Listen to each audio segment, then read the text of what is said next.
have you honored your loved one after grief? Have you found any particular ways that are helpful? For me, my husband was a jazz pianist and we recorded his last concert.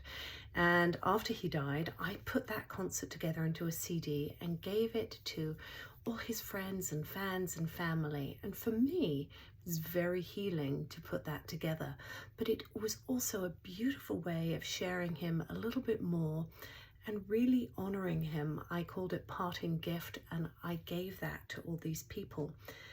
That was really special for me. It's something I can't really listen to. Actually, I only listened to that CD on the anniversary of his death to really, really honor him and sit with my reflections of him and be with his music. For me, that was special.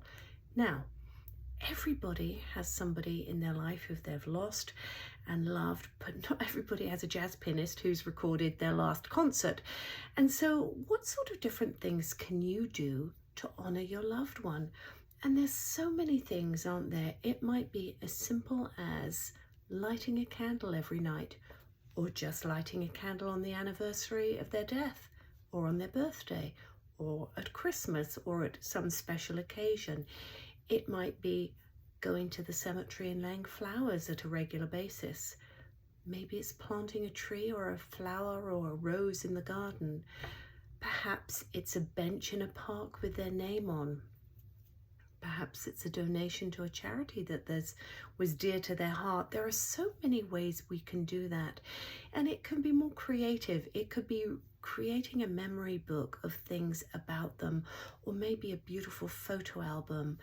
It can be as simple as going through photographs with your family and just talking about them. That honors their life. And it's so important that we do that, that we keep these connected bonds with our loved ones, rather than pretending they didn't live, they weren't here. Honoring them, honoring their life really shows that their life had meaning. And when we do that, it's another way to help us in our grieving process of integrating the loss into our life and moving really from a place of always thinking about the absence to more of a place of gratitude for what we had, for the life lived. Now, I know that can be challenging if you didn't have a great relationship with that person. That can be much more difficult. And, if it really was very challenging, if there was abuse, that's something to explore with a counselor. But in general, honoring somebody's life and their legacy, it's really a beautiful way to keep their spirit alive, for you to keep that connection, that spiritual connection with them, and just remembering them, remembering that they had special moments in their life. And I think an important thing to remember here is, if your loved one died by addiction or by suicide, you don't want to judge their life by that moment. That was their moment that they died, but they had a life before that. What in their life was important? What in their life was special that you can remember?